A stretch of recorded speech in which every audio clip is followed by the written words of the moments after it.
Fantastic. Good morning, good afternoon, depending on where you are in the world. Happy Winners Wednesday. I am so excited to have a very special friend, special guest here today, Mr. Peter Levinson. Good morning. Good morning. How are you doing?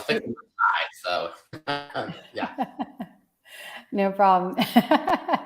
Awesome. Well, thank you so much for joining us today. I'm really excited because I think this is, a great conversation to have for a lot of real estate agents. So just before we officially get started, would you mind giving a brief overview, background, introduction of yourself? Sure. My wife started real estate in 2003. I joined her in 2007. Since then, we've built a real estate team. Our team consists of about 40 agents, includes about 10 support staff that are all licensed as well. This year, we'll do close to 1,000 transactions, close to 5 million GCI. So. That's amazing. And so you said you had joined your wife, Tara. And how long has she been in real estate? She joined in 2003. So 2003. Yes. So when I joined her in 2007, I started as her marketing person. I was doing marketing for another company. Essentially, I was launching stores for a company, and she was basically like, "You need to come do my marketing." So I quit my corporate job and joined her. I love that. Now I want to highlight something that you mentioned here: 1,000 transactions, 500,000 GCI. That's absolutely incredible. So what does it take to run a team that's doing 1,000 transactions a year? Systems and processes. That's probably the best ever. That transition us break through a glass ceiling however many years ago was when our coach told us everything that we're doing was in here, but it required us to do every aspect of it. So we spent about 2 months of working real estate till 7 o'clock at night, and then we'd sit till midnight getting our head into written systems and processes to be then shared, and that's what's allowed us to hire staff and buyers agents, etc., and expand out our knowledge. That's probably key what we did. I love that. And so that's actually, one of my next questions, at what point, and you mentioned your coach, it sounds like your coach was pivotal. At what point did you and Tara, or maybe it was Tara at that time, decide to go from a single agent to start building out a team? We were with Coldwell Banker, and she had a kind of an assistant through some basic things, but not in terms of a real estate assistant. It was more like a personal assistant because she was so busy with she needed somebody to help her with the personal things because I traveled a lot with my job. And when I started working with her, it was just her and I. And then we did a lot of relocation business at that time. And we kind of had this, we were with Coldwell Banker, and nobody in our brokerage had ever heard of a team or any of that different stuff. We kind of were sitting there when we had a good conversation with a friend. Wow, if we had someone that could handle paperwork, we could probably sell more real estate. So relocation required a lot of paperwork. So we hired this person, and everyone would ask hey, who's that guy in your office? We're like, oh, that's our assistant. And they're like, well, what's he do? I'm like, paperwork. Like, why? So we don't have to. So we can sell real estate. We can create income, and he did the income maintenance stuff. So it kind of happened almost organically without knowing. And then we moved over to another brokerage who turned out something that was kind of natural. And so we learned those systems and processes. And from there, we started developing, hiring 2 assistants, a buyer's agent, then an assistant, and 2 buyer's agent, then an assistant, kind of following a model for roughly every $100,000 in GCI. We bring on another agent or another admin, depending on the need of the business at the time.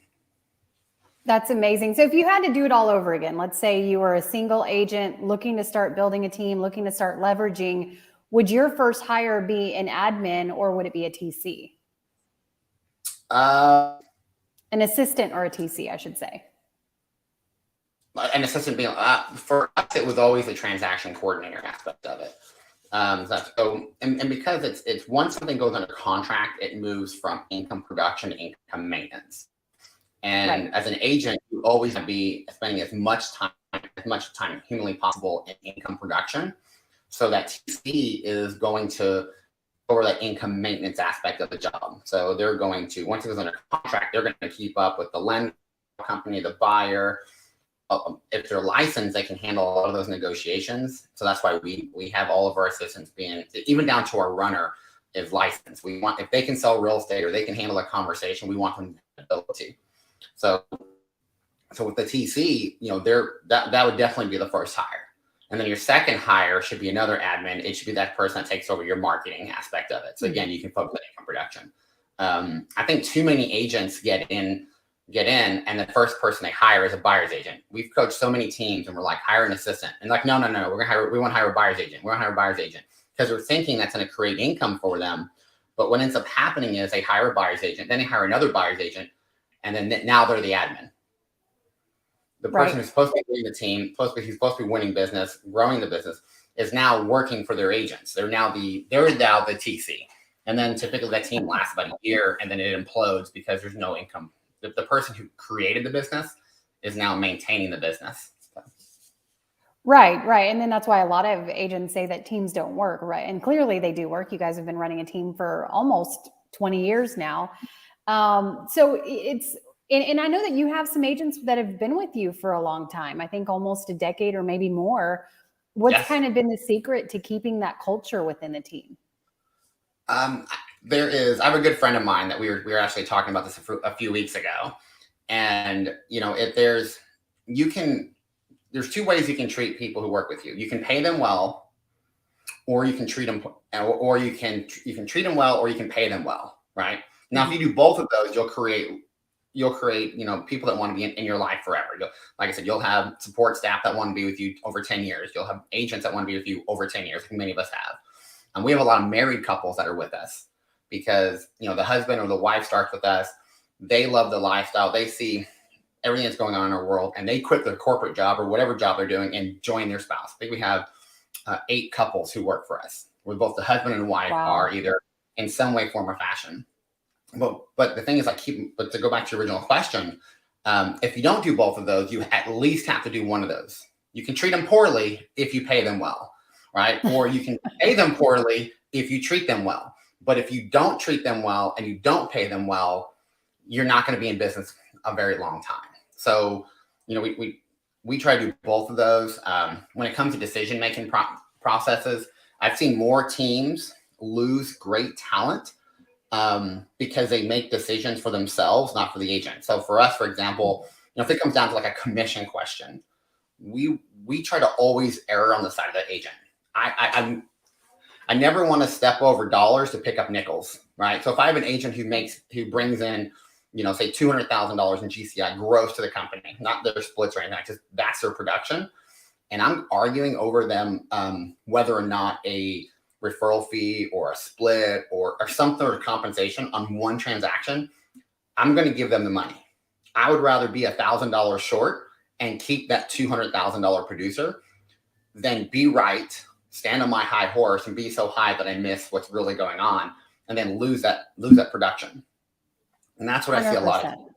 Yeah. I see too many teams that like, oh yeah, we had this disagreement. I'm like, what over? A $200,000 transaction. Like, so what, a little over $6,000 GCI, you lost a $200,000 a year producer over a couple of $1,000. I'm like, what's their number? I'll call them. I'll Right. Well, and it goes back to one of my favorite phrases is your ego is not your amigo, right? And that's a lot of times it's just our own ego. Well, that's like when I started with Tara, I went from a 6-figure plus job, 6-figure income job, bonuses. I could walk in any store in 4 states and people knew everyone knew who I was. The company traveled me around the company to do trainings everywhere because I was very successful in what I did. And my first 6 months, I take that back. First 2 years of working with Tara, my desk was a plastic folding table that was 1 foot deep and 6 feet wide. It was like, I think when the brokerage would do like, dinners and stuff for the agents, that was my desk. They take my desk away and put food on it, and then I got it back. So yeah, you can have the buffet line. Yeah, like, can I have my desk back? I need it to work. But but that's the thing is you can have ego or you can have money. You very rarely can have both. Mm-hmm. No, yep, absolutely. And that actually will bring me into a later conversation. I know you guys are building this massive office and training center. So we'll definitely get to that because I'm excited for local agents to learn more about that. But let's talk about your transition. So you mentioned Coldwell Banker, you had a great experience there. And then I know that you went to Keller Williams, great experience there. And then the next evolution was becoming your own brokerage, essentially, with the team and then bringing on other agents. What did that look like for you? It's I'm glad you mentioned, because it's we still remain very good friends with people who were with that Coldwell Banker.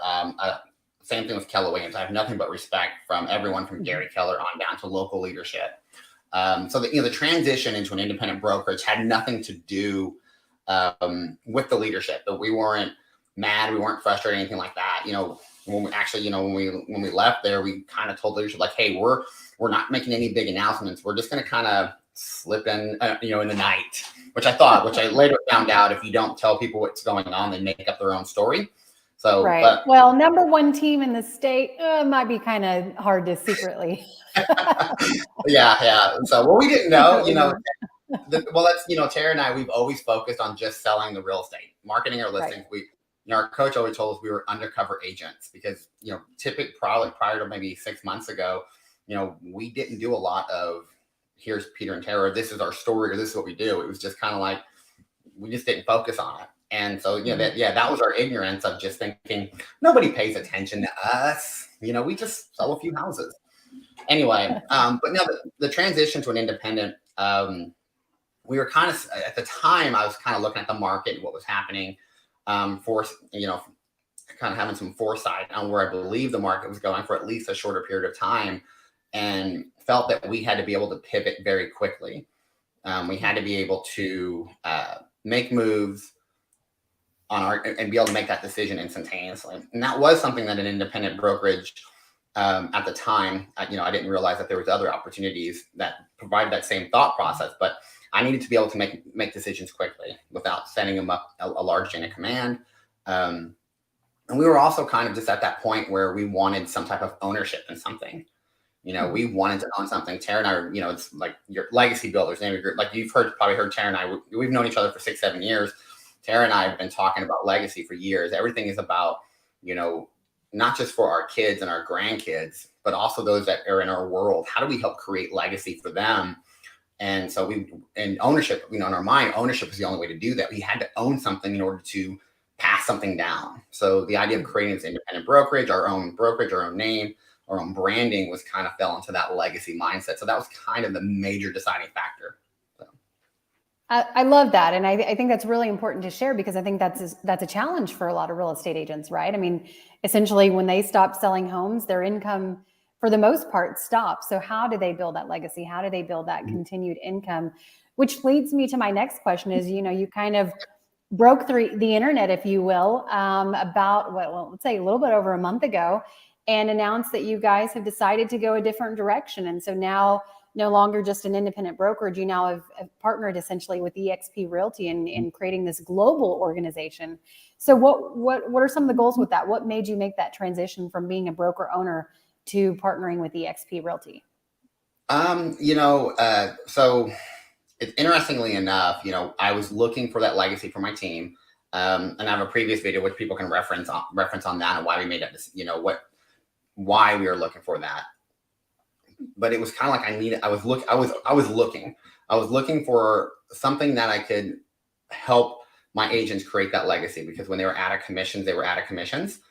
And, most agents' retirement plan is to keep selling real estate till they die. Now, they don't say that. That's not something in writing. If you ask them, like, what's your retirement plan? Oh, to die pulling up my last sign. Like, nobody says that. But most agents don't have a plan. It's unfortunate, but most people in the United States don't. So, but I would, I have kind of a mindset of always look at the end game, like where are things going? Like my feet are grounded in the present, but I'm still looking at that mountain in the distance and how, that's where I have to go, or that's where we're going. Whether you like it or not, we're getting older every day, right? We're progressing forward. So I was looking for something in legacy. And then the other thing was, I was looking at the market in itself. I was in real estate during the first, I said 2007. So I got in just as the market was shifting. And the difference between that market and this market was, in that market, companies like Zillow were just coming on. I remember creating a Zillow profile in 2008. That's how long, I've known about Zillow. And I remember sitting at my desk looking back at Tara and saying, hey, I just created you a profile on something, I think it's called Zillow. And she's like, what's that? I'm like, I don't know. Let you create a free profile. So let's see what that does. Homeline didn't exist. Dave Ramsey hadn't started his ELP program yet. And these are all third-party companies that aren't brokerages that are getting in front of the client, right? So 2008, it was if you had the listing, the buyer, essentially called you. Well, in 2022, there's now this company in front. And so I kind of saw that was happening and thinking if the market, and this is back, I started thinking of this before the market shift. It's so crazy. Like when the market shifts that everybody knows is going to happen, well, we're not in front of the lead no more. And so I started looking at what are the options? My analogy is I'm Zillow, for example, they're Godzilla, right? They're stomping around and taking and doing what they're doing very well, unfortunately.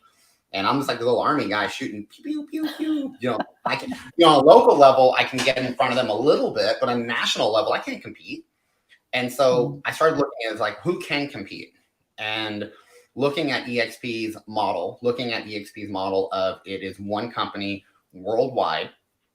It's an agent owned, because I talked earlier, I said wanted ownership in something. I was like, okay, so it is considered agent owned. The brokers I've met many of them, are wonderful people, but the brokers aren't the bosses. When I owned an independent brokerage, I was the broker and I was the boss. Previous brokers or previous companies, the broker either was an owner or represented the ownership, like 100%. And so you were kind of working for the broker. Well, EXP is kind of like flipped that model on its head, is like the broker works for the agent, right? Which meant that the agents are in charge. So if the company can or does grow to 100, 200, 300, or Glenn's goal of 500,000 agents, what kind of power in the marketplace is that when 500 agents say, we want to do this or don't want to do this? Anyway, that was my thought process. So that's a long thought, but that was all those things I was thinking of. But that was one of the decision-making. Legacy for my team. And the second was that kind of power in the marketplace when so many agents, if you get to a market where 30 or 40 agents are all part of one company in a marketplace, what kind of power does that have when it comes to marketing listings in general, right? Right. Authority. Right. What kind of voice do you have when 500,000 agents say, hey, this is what we want to do? Anyway, Well, I think it's interesting. No, I think you bring a great point. And I think a lot of times we forget how important that is. And, obviously I've been with EXP for a long time, 8 years almost to the date.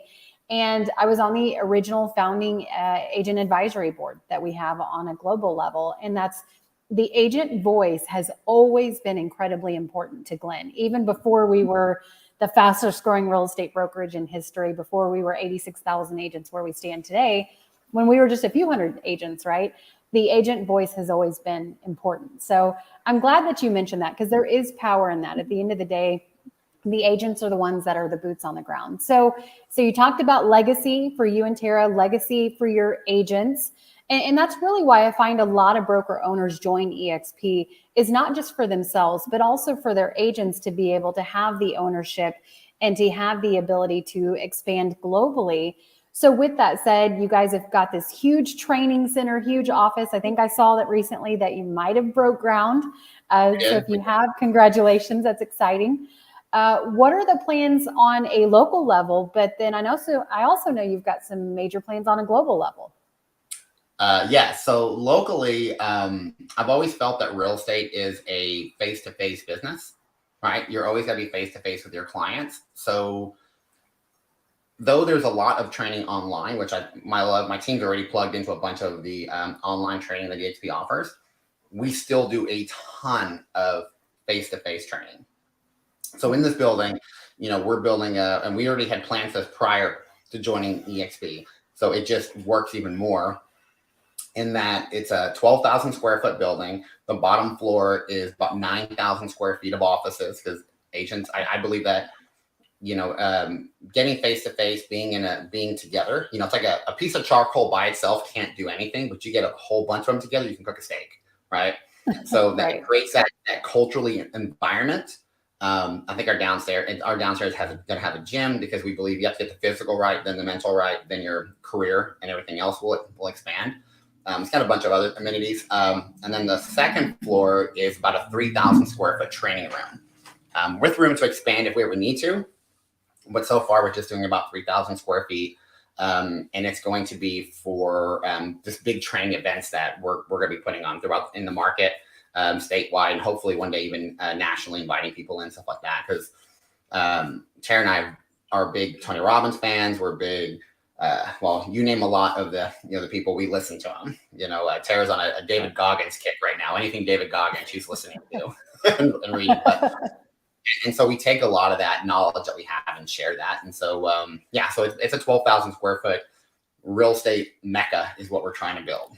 So we're pretty excited. I love that.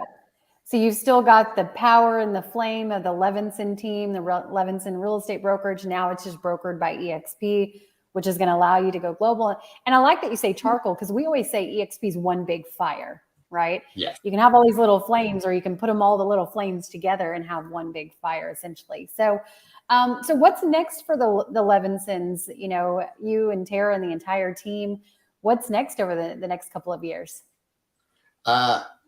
Global domination. I love it. Really, what's pretty amazing is, and I didn't 100% understand this prior to, full transparency, prior to joining EXP. I knew there was a lot of opportunity, because we had looked at expanding our independent brokerage nationally, but all the work and financial investment. So, we've only been with officially been with EXP about a month, right? I think we still have a few agents that are in the transfer process, because we have a pretty big group. But what's kind of slowed that down is we're, because of conversations we're having, and the insight that we've gained from this, it has, it's allowed us to have all the culture and values that our team has always had. But now we've got this brokered by, it's hard. It was hard for me to fathom, and you don't understand until you're doing it. But the idea that it's, brokered by it's like this whole company that's there just to assist me in growth, and I think traditionally when you join a brokerage, you're enveloped by them. Like they're like an amoeba. They just swallow you up, and you're part of them, right? Per se, but with EXP, the brokered by has allowed us to expand faster than we ever thought. They're like superpowering everything that we're already doing, but we're able to keep so many of our own values. So with that, we're within a month, I think we've averaged a minimum of 2 people a week have joined into what we call our extended family. So they're not directly on Tara and I's team, but they're in our world, quote unquote, our downline. Minimum. And then we're having conversations with 2 groups in Colorado, a gentleman and 2 guys in Florida, South Carolina. We're a couple of conversations getting prepared for Mexico, 2 different groups of agents there. So there's a lot of different conversations happening. Kansas, and it can go on. It's amazing, just the conversation. Texas, it's like within a month we're having all these conversations with different people everywhere. So it's just really sharing like what we're doing and how we can be better together. Prior, I'm very competitive. And so prior, I kind of looked at if you weren't in my world, you were my competitor. Right. And EXP, well, that's natural. Yeah, right. But EXP is also, one of the things that I've found so fascinating is even people who are not in my quote unquote upline or quote unquote downline, they've been willing to help. And so it's like, okay, so it's better together. It really is better together. So, again, it's also expanding that opportunity out. So that's why I think the company's going to grow so fast. It's a culture that I have, not to seem like I'm just beating that EXP drum, but it literally is a culture that I haven't seen other places, other brokerages, nothing against the quote independently owned and operated, but when you're independently owned and operated, well, then you're independent. But when you're part of this one company, then you want to see the growth of the company everywhere. Right, 100%. And when you make all of the agents owners, it creates, I always tell agents all the time, there's not only a financial benefit, but there's a culture benefit, right? And it's really kind of hard to explain outside looking in. Like you said, Peter, you've almost got to dive in to understand the culture. And then as far as brokers, I know you're talking to a lot of broker owners as well that are looking at this affiliation. It's almost like hiring a brokerage management company. Aside Yeah. from local and state guidelines, you can keep your branding, you can keep your culture, keep your office. But now you don't have to handle all the overhead and liability that traditionally an old-fashioned model would. Well, yeah, there's no broker that I've talked to and said, hey, tell me about why you started your own brokerage. And they go, you know what? I love dealing with attorneys. Like before, when I was part of another brokerage, I had to pass all those, those real estate commission conversations, all those, attorneys wanting to sue me. I had to pass all those off. I don't have to do that no more. I get to go to court. You don't hear that. I just love dealing with problems. I love it when agents are pissed off and sellers are pissed off, and my agents get to. I just love. No, they started their own brokerage because they wanted to grow. They wanted to take things that they were passionate about and just 10x them, just blow them out. And so, that was going back to why we started independence. There were things that we wanted to do. But unfortunately, when you start your own brokerage, then when those white envelope brokers know what I'm talking about, those white envelopes that are green certified, or somebody comes to your front and goes, can I need to drop this off to Peter Levinson? Well, I can get it. No, I have to see Peter Levinson. I can hear it. And I'm like, I know what that is. Right. And so that now gets passed off to employees of the company. The broker works as an employee of the company. I get to pass that off and look at it and go, okay, is this income producing? Does this help produce income for the agents that I support? Or is this just an income maintenance or an income protection thing? And if it is, well, then I'm going to give those things away. One, I'm not this personality. I'm a 99I, 99D. S&C is not me. I don't know how to make people, I'm not all about feeling safe and secure. I'm about jumping into the water and making things happen. So let the S&C personalities who are so good at those things do those things. So yeah, so those come back to the conversation with other brokers. Like I said, these are conversations that I've had with all over the country. It's just that. It's just like, what do you love doing? What do you hate doing? Well, if you can continue to do what you love doing and maybe even get a faster path there and hand off all the things that you don't like doing, why would you not do that? So. Right. Yeah, no, I couldn't agree more. And, I've been a managing broker myself. I'm similar to you, DI. So it's not something that I enjoy. And it's honestly, I think a lot of broker owners get into the business because they want to genuinely help agents grow.